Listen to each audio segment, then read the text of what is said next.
Meet mister Abdul Hakeem അഥവാ എൻ്റെ cassette.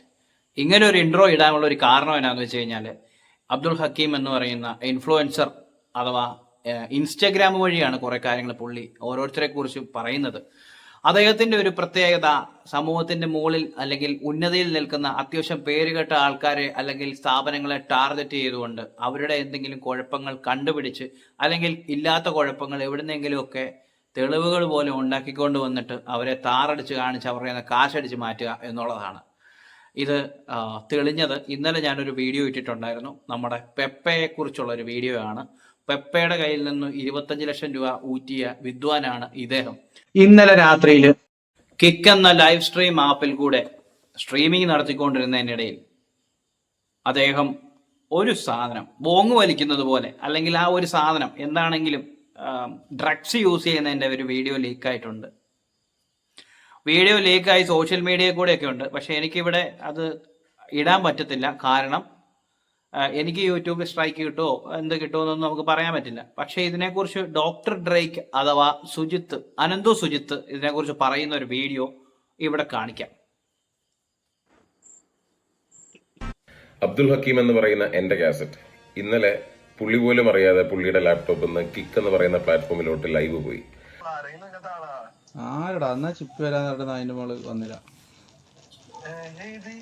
ചിപ്പി ആ ലൈവ് പോയിക്കൊണ്ടിരിക്കുന്നെന്ന് മനസ്സിലാക്കാതെ എൻ്റെ കാസറ്റ് എന്ന് പറയുന്ന ഡ്രഗ്സിനെതിരെയും ഈ പറയുന്ന ഡ്രഗ് മാഫിയക്കെതിരെയും വലിയ രീതിയിലുള്ള ഡ്രഗ് യൂസിന് വേണ്ടിയിട്ടും തൂഫാന് വേണ്ടിയിട്ട് ഒരുപാട് രീതിയിൽ സപ്പോർട്ട് ചെയ്യുന്ന എൻ്റെ കാസറ്റ് എന്ന് പറയുന്ന അബ്ദുൾ ഹക്കീം ഇന്നലെ ലൈവായിട്ട് ഡ്രഗ് ഉപയോഗിക്കുന്ന വീഡിയോ ആണ് നമ്മളെല്ലാവരും ഇന്നലെ കണ്ടത്. ആ വീഡിയോ പോസ്റ്റ് ചെയ്ത ഉടനെ തന്നെ അബ്ദുൾ ഹക്കീമിന്റെ കോൾ എനിക്കുണ്ടായിരുന്നു.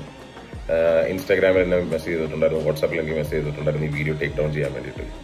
ഞാൻ ചെയ്തില്ല, പക്ഷേ പുള്ളിക്കാരൻ തന്നെ ആൾക്കാരെ വെച്ചിട്ട് ആ വീഡിയോ റിമൂവ് ചെയ്യിപ്പിച്ചു. സോ സ്നേഹം പരകട്ടെ. മീറ്റ് എൻ്റെ കാസറ്റ് അഥവാ അബ്ദുൾ ഹക്കീം. ബാംഗ്ലൂരിൽ മലയാളി വിദ്യാർത്ഥികളായ ആചാര്യ കോളേജിൽ മാത്രം നടക്കുന്നതൊന്നും ഒറ്റപ്പെട്ട സംഭവങ്ങളല്ല. ഹക്കീമിനോട് ഞാൻ ലാസ്റ്റ് സമയം സംസാരിച്ചപ്പോൾ പറഞ്ഞതുപോലെ ഇത് പേഴ്സണൽ പ്രശ്നങ്ങളല്ല ഹക്കീമെ, ഇത് ഹക്കീം ചെയ്ത കോണ്ടന്റുകളാണ് പ്രശ്നം. ആദ്യത്തെ കോണ്ടന്റ്, ബാംഗ്ലൂരിലെ RR കോളേജും ആചാര്യ കോളേജിനെയും ചുറ്റി സംബന്ധിച്ച് ഡ്രഗിന്റെ പ്രശ്നങ്ങൾ ഉണ്ടെന്ന് പറഞ്ഞിട്ട് ഹക്കീം ഇൻസ്റ്റാഗ്രാമിൽ എന്നെ മെസ്സേജ് ചെയ്തിട്ടുണ്ടായിരുന്നു, വാട്സാപ്പിൽ എനിക്ക് മെസ്സേജ് ചെയ്തിട്ടുണ്ടായിരുന്നു ഈ വീഡിയോ ടേക്ക് ഡൗൺ ചെയ്യാൻ വേണ്ടിയിട്ട്. ഇവരെ കുറിച്ച് പറയാനാണെങ്കിൽ ഡോക്ടർ ഡ്രേക്ക് ആണെങ്കിലും എൻ്റെ കാസറ്റ് ആണെങ്കിലും ഇതില് എൻ്റെ കാസറ്റ് ആണ് ഇവിടെ കൂടുതലും ഇപ്പോൾ എക്സ്പോസ് ആയിരിക്കുന്നത്. ഇവരെല്ലാം ഒരു ഓൺലൈൻ കോടതിയുടെ സെറ്റപ്പാണ്. മറ്റുള്ള സമൂഹത്തിൽ ഉന്നതിയിൽ നിൽക്കുന്ന ആളുകളെ തെരഞ്ഞുപിടിച്ച് അവരുടെ ഇടയിലെ എന്തെങ്കിലും അവരുടെ വീക്ക്നെസ്സോ അല്ലെങ്കിൽ ഇല്ലാത്ത വീക്ക്നെസ് തിരികെ കയറ്റിയോ അവരെ അതായത് നല്ല ഉന്നതിയിൽ നിൽക്കുന്ന ആളുകളെ നശിപ്പിക്കുക എന്നുള്ള ഒരു രീതിയിൽ വീഡിയോ ചെയ്യുകയും പിന്നീട് അതിൻ്റെ ബാക്കിയായിട്ട് അവരുടെ കയ്യിൽ നിന്ന് പണം പറ്റുകയും, ഡ്രൈക്കിന്റെ കാര്യമല്ല കാസറ്റിന്റെ കാര്യമാണ് പറയുന്നത്. അബ്ദുൾ ഹക്കീം പെപ്പയുടെ കയ്യിൽ നിന്ന് 25 ലക്ഷം രൂപ ഊറ്റിയിട്ടുണ്ട്. പെപ്പെ എന്ന് പറയുമ്പോൾ അറിയാം, ആന്റണി വർഗീസ് പെപ്പെ, നമ്മുടെ സിനിമാ താരം. അദ്ദേഹവുമായിട്ട് വന്ന ഒരു അലിഗേഷനുമായിട്ട് ബന്ധപ്പെട്ട് സംഭവിച്ച കാര്യങ്ങളാണ്. ഇങ്ങനെ ഓൺലൈൻ കോടതികളും കാര്യങ്ങളുമായിട്ട് ഇരിക്കുന്ന ആളുകൾ ആദ്യം സ്വയം അവര് വൈറ്റ് പേപ്പർ, ഒരു ക്ലീൻ വൈറ്റ് പേപ്പർ ആണോ എന്നുള്ള കാര്യം അവർ ചിന്തിക്കുക. അല്ലെങ്കിൽ ഇതുപോലെയുള്ള അടി കിട്ടുക എന്ന് പറയുന്നത് ഉറപ്പാണ്. കർമ്മ എന്ന് പറയുന്ന ഒരു സാധനം, കർമ്മ ഇസ് എ ബൂമറാങ് എന്ന് പറഞ്ഞ് കേട്ടിട്ടുണ്ട്. നമ്മൾ ചെയ്യുന്ന പ്രവർത്തികൾക്ക് തിരിച്ച് പ്രതിഫലം കിട്ടും എന്ന് പറയുന്നതിന് ഏറ്റവും ഉദാഹരണമാണ് ഹക്കീം. ഇങ്ങനെ മുൾമുനയിൽ അല്ലെങ്കിൽ ഒരു ക്വസ്റ്റ്യൻ മാർക്കായിട്ട് നിന്നിരുന്ന സമയത്ത് അബ്ദുൾ ഹക്കീം രാത്രി തന്നെ ലൈവിൽ വന്ന് കൃത്യമായിട്ട്, അതായത് ഈ സോഷ്യൽ മീഡിയയിൽ ഇത് കണ്ടുകൊണ്ടിരിക്കുന്ന ആളുകളുടെ മുന്നിലേക്ക് അവനെ എക്സ്പോസ് ചെയ്തിരിക്കുകയാണ്.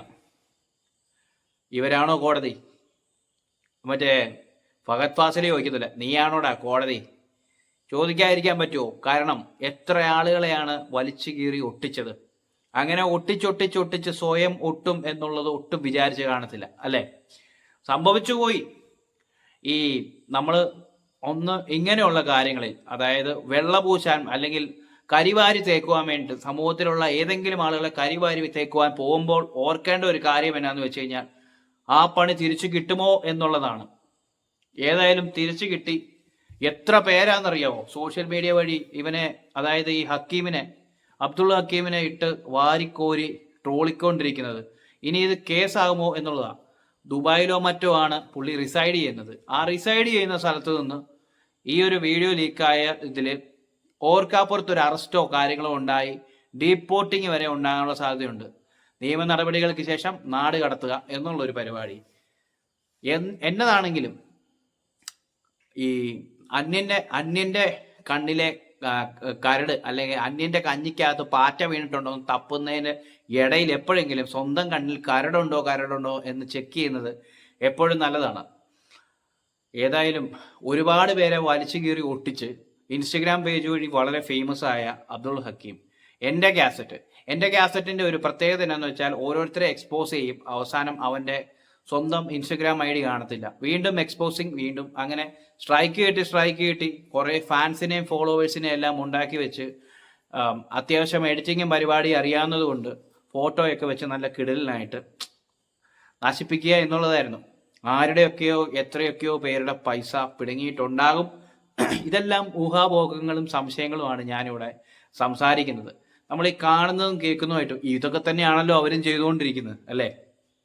സോഷ്യൽ മീഡിയ വഴി വരുന്ന കാര്യങ്ങൾ അതെടുത്തിട്ട് റോസ്റ്റ് ചെയ്യുന്ന പരിപാടികളാണ് അവർ ചെയ്യുന്നത്. അതേ സാധനം തന്നെയാണ് ഞാൻ ചെയ്യുന്നത്. എൻ്റെ അസംഷൻസ്, മൈ അസംഷൻസ്, അതാണ് ഞാൻ പറയുന്നത്. ഇവിടെ അബ്ദുൾ ഹക്കീമിന് എന്താ പറയുന്നത്, അവൻ്റെ പ്രൊഫൈലിൽ കാണുമ്പം അതിനകത്ത് വളരെ സീരിയസ് ആയിട്ടിരുന്ന് ഓരോരുത്തരെ ഇട്ട് വെട്ടി കീറി ഒട്ടിക്കുമ്പം തിരിച്ചിതുപോലെ ഒരു കുത്ത് കിട്ടുമെന്ന് ഓർത്ത് കാണത്തില്ല. നശിച്ചു. ഇതിൻ്റെ ഇടയ്ക്ക് എന്തായാലും ഡ്രേക്ക് പറയുന്നുണ്ട്. ഡ്രേക്കിനെയൊക്കെ വിളിച്ച് വാട്സാപ്പ് വഴി അല്ലെങ്കിൽ ഇൻസ്റ്റഗ്രാം വഴി മെസ്സേജുകൾ അയച്ച് എങ്ങനെയാലും അതിൽ നിന്ന് ആ വീഡിയോ കളയണമെന്ന് പറയുന്ന സാഹചര്യമൊക്കെ ഉണ്ട്. ഇതെല്ലാം ആ വീഡിയോയിൽ ഡ്രേക്ക് പറയുന്നുണ്ട്. എന്തായാലും ഇത് ഒരുപാട് പേരുടെ കയ്യിലോട്ട് വീഡിയോ, എത്ര പേരുടെ അടുത്തുനിന്ന് സംഗതികൾ ഈ പറയുന്ന പോലെ വീഡിയോ നമുക്ക് ഈ പറയുന്ന പോലെ റിപ്പോർട്ട് ചെയ്ത് കളയാൻ പറ്റുന്ന സാഹചര്യങ്ങളുണ്ട്. എത്ര പേരുടെ അടുത്തുനിന്ന് കളഞ്ഞാലും 5 പേരുടെ അടുത്ത് കളഞ്ഞാൽ 10 പേരുടെ കയ്യിൽ സാധനം ഉണ്ട് എന്നുള്ള കാര്യം ഓർക്കുക. അതുകൊണ്ട് ഈ കാര്യങ്ങളൊക്കെ കാണുമ്പം എപ്പോഴും തോന്നുന്നത് നമ്മൾ ആരെയും ഈ പറയുന്ന പോലെ ജഡ്ജ് ചെയ്യാറായിട്ടില്ല, നമ്മൾ ആർക്കും വിലയിടാറായിട്ടില്ല. നമുക്ക് വേണമെങ്കിൽ നമുക്ക് പറയാം അവൻ അത്രയേ ഉള്ളൂ, അവൻ അത്രക്കാരന, ചുമ്മാ വാങ്ങേണ്ടി പറയും. പക്ഷേ ചുമ്മാ ഫോട്ടോയും കാര്യങ്ങളും എടുത്തിട്ടിട്ട് കുളവാക്കുന്ന പരിപാടി. ഇവിടെ ഈ നാട്ടിൽ കോടതിയുണ്ട്, പോലീസുണ്ട്, നിയമത്തിൻ്റെ സംവിധാനങ്ങളുണ്ട്. ഇതൊന്നുമില്ലാതെ ഓൺലൈനിൽ ചുമ്മാ ഇരുന്ന് അല്ലെങ്കിൽ സോഷ്യൽ മീഡിയ ഇൻസ്റ്റഗ്രാം അവിടെ ഇരുന്ന് ഈ പറയുന്ന പോലെ ഓരോ ആളുകളെ ഇട്ട് വാർത്ത കോരുമ്പോൾ തിരിച്ചു വരും പണി എന്നുള്ള കാര്യം കൂടെ ഓർക്കുക. എത്ര പേര് പണിയാനിരിക്കുമായിരിക്കും അബ്ദുൾ ഹക്കീമിനെ. ഈ അബ്ദുൾ ഹക്കീം എന്ന് പറയുന്ന എൻ്റെ കാസറ്റ് എത്ര പേർക്കെതിരെയാണ് വീഡിയോസ് ഇട്ടിരിക്കുന്നത്. ആ വീഡിയോസ് ഇട്ടവരൊക്കെ എപ്പോഴെങ്കിലും തിരിച്ച് പുള്ളിക്കിട്ട് പണി കൊടുക്കും എന്നുള്ള കാര്യം പുള്ളി ചിന്തിക്കണ്ടേ? ഈ മുന്നും പിന്നും ഇല്ലാതെ ഓരോ പ്രവൃത്തികൾക്ക് പോകുമ്പം ഇത് ഇങ്ങനെ ഇതേമാതിരി ആളുകളെ ജഡ്ജ് ചെയ്യാൻ പോകുന്ന ആളുകൾക്കുള്ളൊരു പാഠമാണ്. ഞാൻ എന്നെ തന്നെ ചൂണ്ടി ഞാൻ എന്നോടും കൂടെ പറയുക, അത് തന്നെ അവസ്ഥ. സൂക്ഷിച്ചും കണ്ടും ഡീൽ ചെയ്യുക.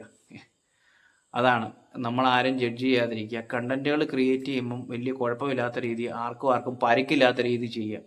ഇത് പരിക്ക് പറ്റിച്ച് തല്ലി അവസാനം മൂക്കിനിട്ട് ഇടി കിട്ടിയ ഒരു അവസ്ഥയാണ്.